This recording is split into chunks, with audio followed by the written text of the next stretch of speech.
skills, be the boss. No more time to feel lost. Lead the way every day. Find success, it's here to stay. Rise and shine, it's your time. Skill up, raise the climb. Navigate, innovate. It's your fate, don't be late. Get the skills, be the boss. No more time to feel lost. Lead the way every day. Find success, it's here to stay.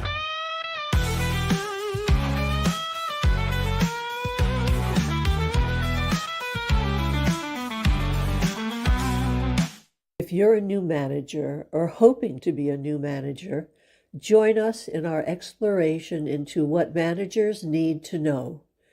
This program will set you up for success by building your knowledge and confidence in the skills you need to be effective. Welcome back to What Managers Need to Know and are looking at change management. And last week, we looked at 2 change management steps: needs assessment and analyzing probable reactions. What we're looking at today is the next 2 steps: prepare plans and make a decision. So step 3 is to prepare a tentative plan or plans. You've got to maintain an open mind, brainstorm with a team to list all the necessary action steps, including coping with and identifying blocks to the proposed change. So I suggest that you prepare a tentative plan with action steps on the left side and steps to address potential roadblocks on the right, because there are very few changes that are implemented without some roadblocks, and it's better that you anticipate them and be prepared to deal with them. Step 4 is to make a final decision, and the quality of the decision and acceptance by those who must implement it are both of significance. So quality and acceptance. And the more you can engage your stakeholders in participating in, it's going to increase their commitment to the decision. So let's look at how to assess the effectiveness of a decision. There are 2 criteria: the quality of the decision and the acceptance of the decision.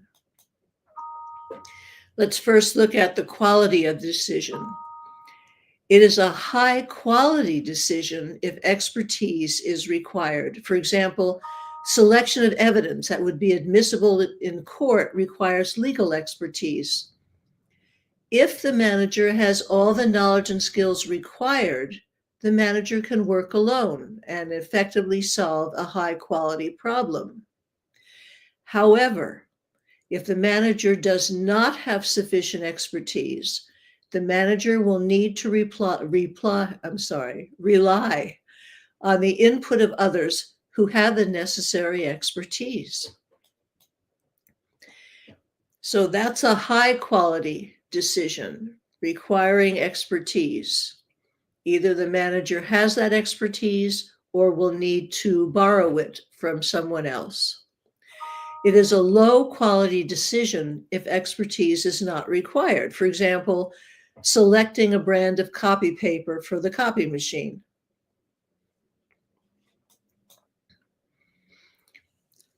Now let's look at acceptance of the decision. We know there are high quality decisions that require expertise. Acceptance is necessary for the effective implementation of a decision. When individuals are unlikely to support or implement a decision if they are not included in making the decision, then it is a high acceptance problem. So high acceptance problems often include the working conditions of staff. So, for example, the decision regarding how to handle a workload reduction problem requires staff acceptance and cooperation if you want adequate implementation. So this would be considered a high acceptance problem.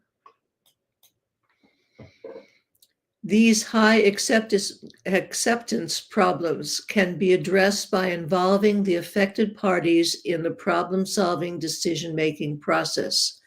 And unless they feel they have had some effective input into the decision, they are less likely to accept it or cooperate in its implementation. A low acceptance problem means that the acceptance of the decision will not be an issue. So either the decision is considered insignificant, or the group affected by the decision is confident that the decision maker has the specific expertise necessary to make the decision.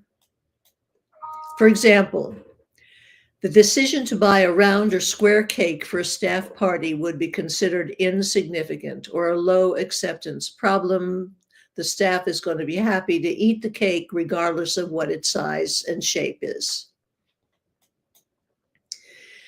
It would also be a low acceptance problem if a well-respected doctor was deciding whether to make a vertical or horizontal incision during a complex operation.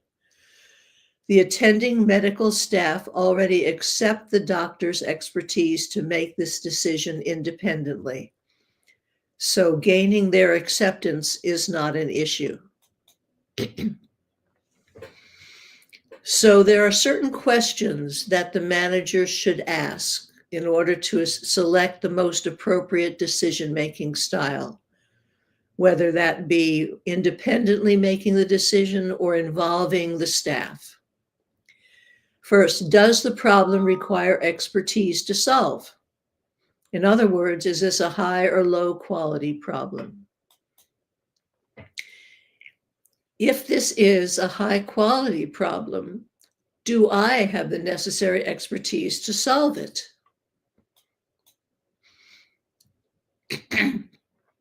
If the answer is no, then the manager has to involve others with the necessary expertise in the decision-making process.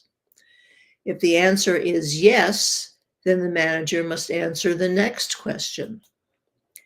If I make the decision by myself, is it reasonably certain that it would be accepted by the affected parties? In other words, is this a high or low acceptance problem? If the answer is yes, this is a low acceptance problem, and the manager can make the decision independently. If the answer is no, this is a high acceptance problem, and the manager must involve the affected parties in some part of the problem-solving decision-making process. Now, you might say that, well, the manager has responsibility and authority to make these decisions, and it's up to staff to follow, otherwise they're insubordinate. But you don't want to build resistance where it's not necessary. So keep that in mind. And if you can't involve the affected parties, the staff, for example, in deciding what the change will be, perhaps that comes down from upper management, and very often it does, then staff can't be involved in making the decision, but they could be involved in deciding how it's implemented. Giving people some sense of control, even in just the implementation stage, is very important. We talked about that last week when we looked at resistance to change and the reasons why people resist. If you would like help in implementing change, please schedule a time to talk. You can use this nice QR code.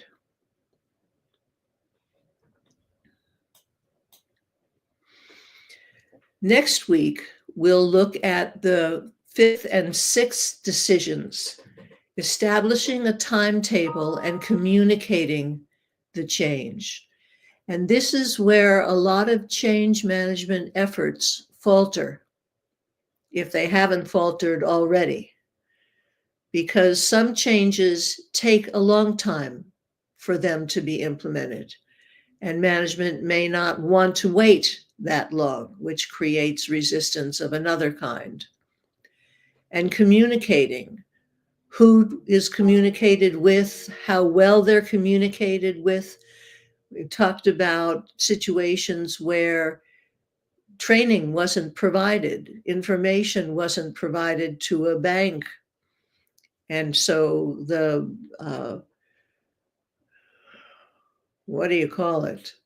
The bank branches were losing investors' money because they couldn't figure out where it was going. So we'll talk about that next week. Thank you for sharing your time with me.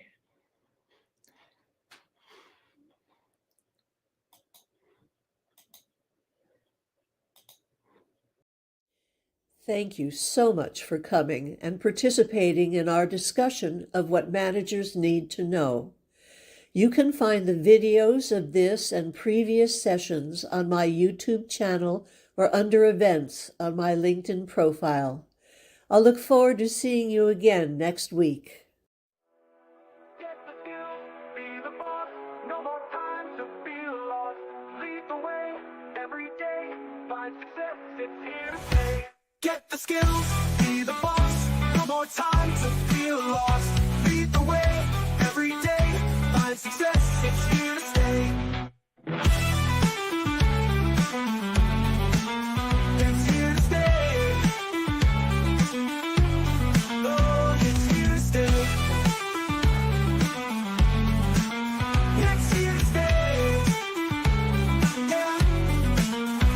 Get the skills, be the boss, no more time to feel lost.